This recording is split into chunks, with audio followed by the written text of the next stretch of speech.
So I'm now just tearing off the tissue paper. So it should just tear along that glued edge. So the glue holding it down, and I can just carefully tear it along to give my nice clean edges to the wings. And then we can see what happens when I start to add the watercolour paint or my poster paints. So for the wings, I might just start with some little bit of yellow, because often bees' wings do have a slight golden tint to them.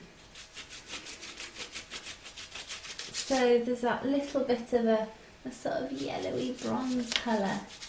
So, and you really want the paint to be, whatever paint you're using, you want it to be fairly dilute and fairly thin, because I want the sort of paint to run down and across the wings and along all those little crevices. So I can start to add a little bit of red into my yellow to make that sort of slightly orangey colour.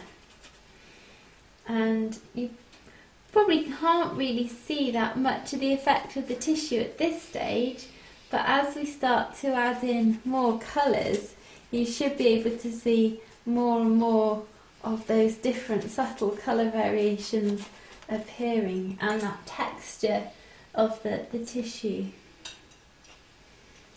So I can just go in with a little bit more of that orangey colour, and then it's really when you start to add in the darker, deeper colours that you start to see that texture. So I'm now going to go in with a little bit of blue. And having it fairly, as I say, quite a lot of water in there, I should just be able to dab that in and let it run. And you can hopefully see how the blue's running along the folds in the tissue paper. So it's running down those veins in the wings, and it should just pool quite nicely along the ridges and the edges in the veins. And that then gives you that nice sort of shadow and helps to emphasise and outline those patterns. So you can probably see why I didn't want the tissue too thick, because I don't want it blocking the paint from running, but at the same time it's good having those folds and those ridges in the tissue just to create those channels that the paint runs along. And it's always quite fascinating watching how the watercolour moves, and exciting when you see those textures emerging with the tissue paper. So I can mix my blue paint with a little bit of red to create a sort of purple colour, because you often get sort of along the veins in the bee's wings those purples. And I'm just very lightly dabbing on, and you really can let the paint do the work for you. So just let the water move the paint around. I'm just sort of mixing on some of those colours. In some places keeping it paler and lighter. Probably as we head more towards the body of the bee, you might get a little bit more shadow. So we can let that paint run and tilt. And towards the base of the wings, the colours are often slightly darker, slightly richer. So I can drop in more of that coloured paint. And hopefully you can see there as it runs across the paper.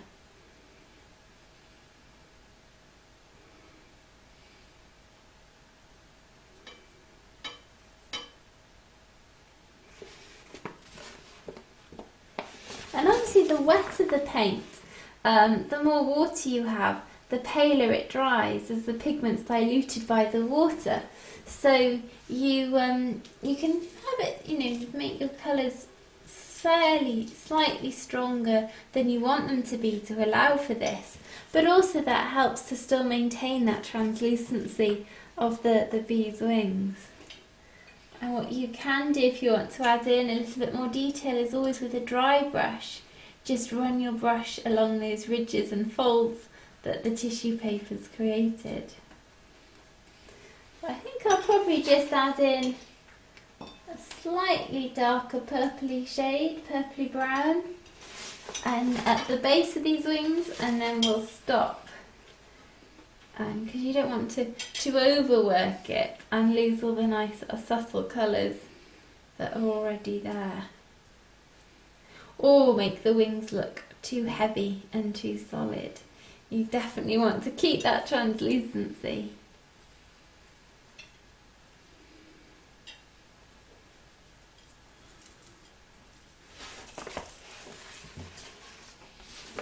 And then the wing on this side, again the same thing.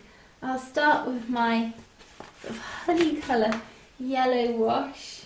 The bees, different types of bees actually have slightly different colours. Some seem to have slightly more yellowy, orangey wings, some much more sort of coppery, others really very translucent.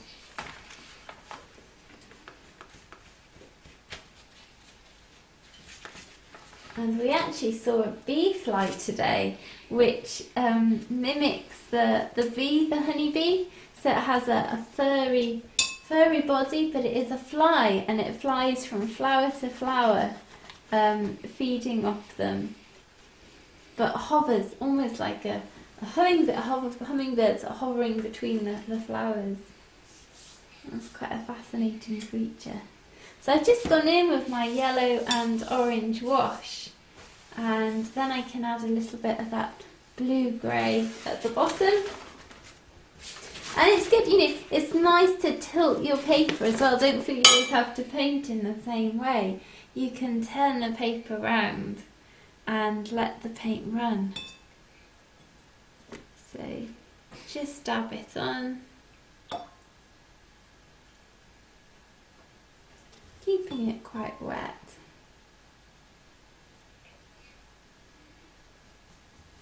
And at the top as well. It's going in with some of those stronger colours.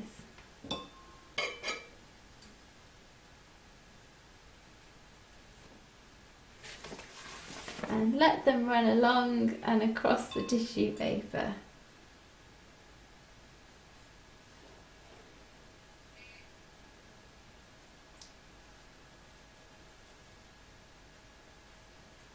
And you can, even when it's completely dry, if you want to emphasise some of the shapes, just have a much drier brush with slightly thicker paint and just gently rub, sort of scumble it, rub it across the tissue, and just those raised areas of the veins should pick up that darker mix, and that can be quite effective as well.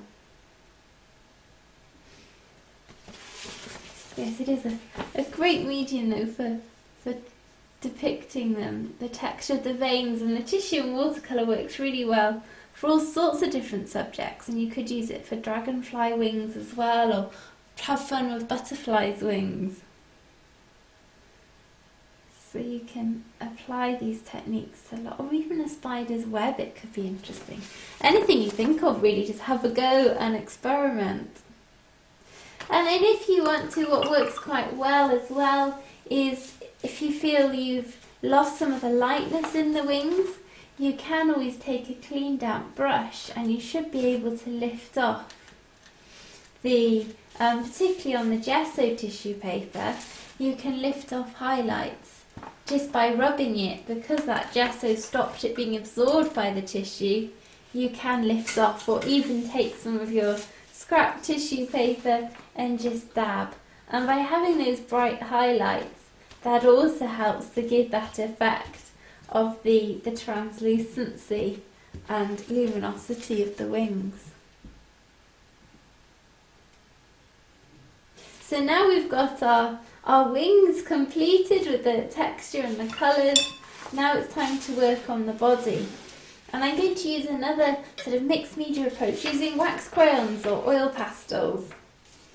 Any kind of water repellent pastel is really good for mapping out and creating the bands in the bee's body, because often when painting it's easy to sort of lose, especially with the yellow bees, the yellow fur, lose that brightness of the yellow fur.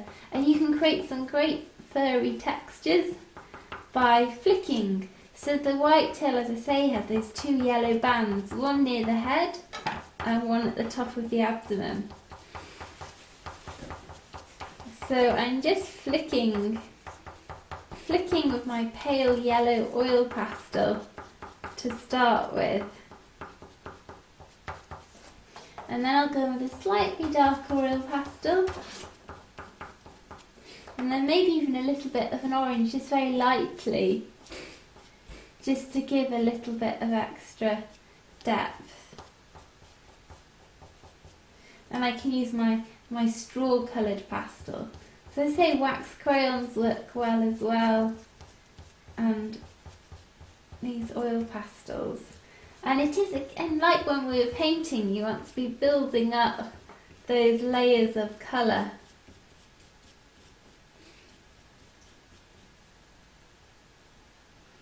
And that will give more depth. So try not to fill every area with the oil pastel. Leave some space as well. But it's particularly good for giving those furry edges.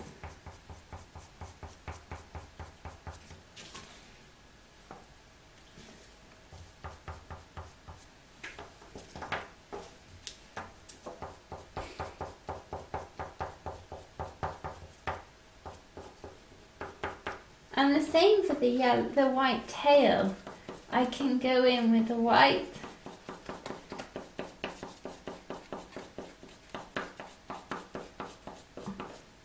And then I could go in with just a sort of off-white, a creamy colour as well. And just, I was trying not to make the hairs too regular, because they will all come out and stand up in different directions. So you want to show that, and that will give it more of a natural feel. And flick out at the edge. By flicking out, you often get a finer point to your line as well. And even within that white tail, I could go in with a slightly darker colour, just now and again, a sort of brown or black. And for the black hairs, I really might start with a little bit of a brown crayon. And again, maybe using that as a way to indicate some of the segments in the body as well. And then I could go in with a blue. Just using a wax crayon.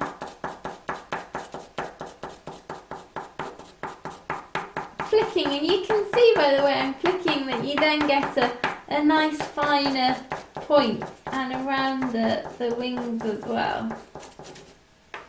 And then I could go in with my black crayon just to finally get some of the darkest hairs. And then we can use some watercolour over the top of this. And you'll see how the oil pastel and the wax crayons act as a resist to the watercolour. So they really help to create those textures and maintain those vibrant colours as well.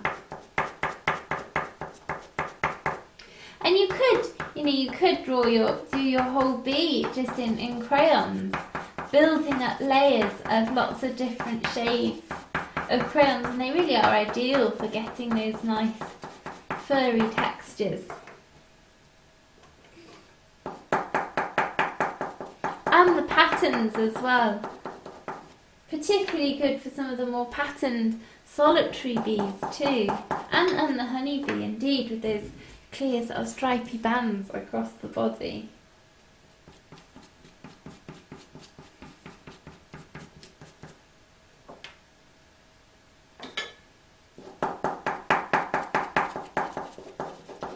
So just to tie this together, I've now got a lot of my darker hair shapes and textures.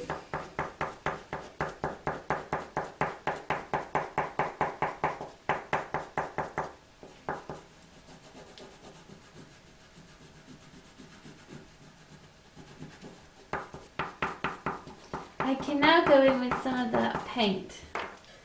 So, starting with some yellow paint over the yellow fur, and then going in with a slightly more orangey, slightly darker colour.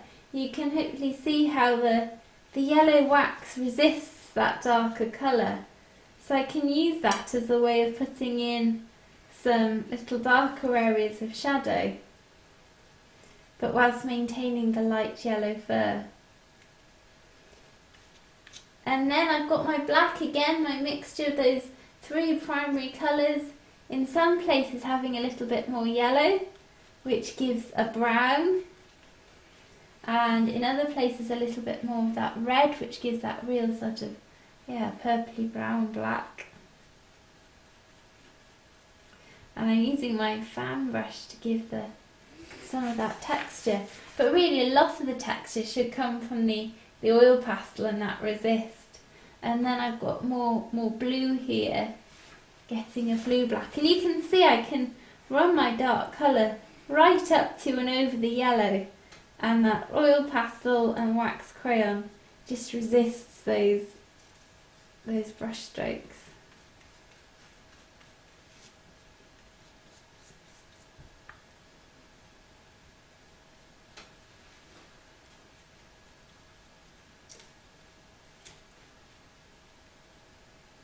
It is just a case of building up those layers of colour and flicking out. And then you can always go back in and actually draw back into the paint, or when it's completely dry, if you want to add in more detail, more texture of the hairs, you can go back in and draw over it again with the oil pastel as well. And the wax.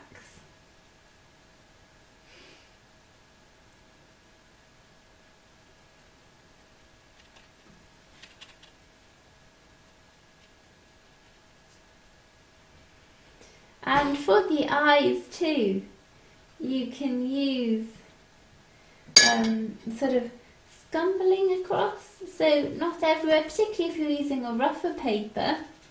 It will mean that just the raised area of the paper picks up the colour and the texture of the pastel, and maybe a little bit of blue in there as well, building up a few layers of colour. And that then also helps to give the texture of the eyes, and I could use the white as well to get some highlights, keep some highlights. And then I can go in with my sort of blue-grey mix and just dab that over the eyes. And the oil pastel should give a little bit of a resist and add a little bit of texture in.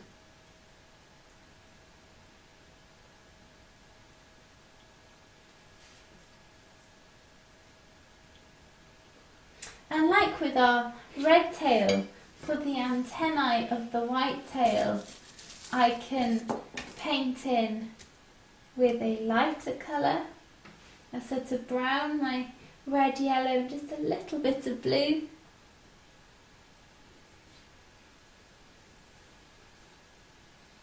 And then gradually get a slightly darker shade with a little bit more blue in that mix. And then finally an even darker colour.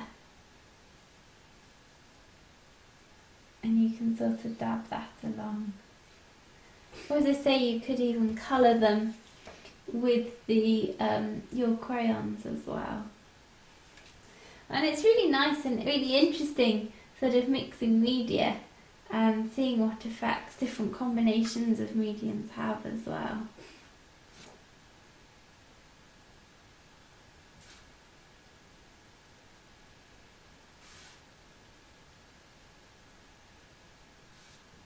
To watch them. Try and not let the antennae just keep getting thicker and thicker. If you hold your brush vertically, that can really help to get a nice fine line and a nice fluid mark.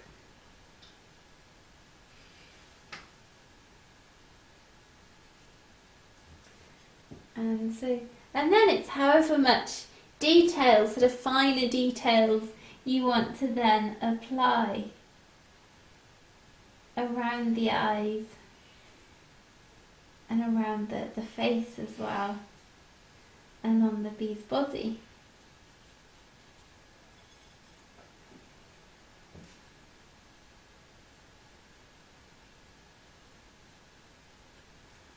And just flicking out with the brush helps to give that furry texture. And even as we did before, dragging out with the end of the brush, or just dragging and flicking with a toothbrush can work quite effectively too, especially just using those top few bristles.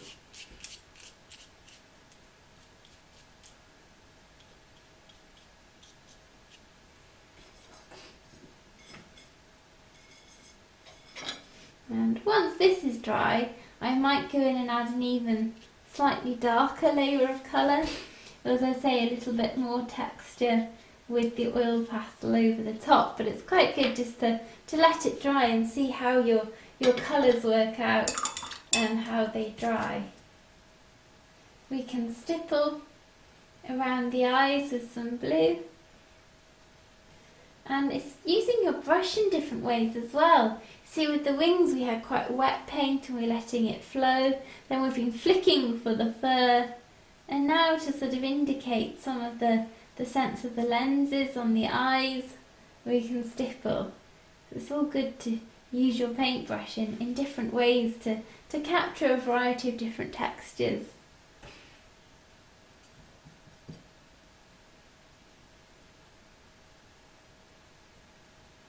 And they are wonderful subjects, the bees, not only fascinating but also because of the lovely translucency of the wings and then the different textures within their furry bodies as well. So hopefully this has inspired you to have a go at, or to observe and study the honeybees, the bumblebees, and have a go at painting them. And also any other interesting insects and creatures you see that you think would work well using these techniques.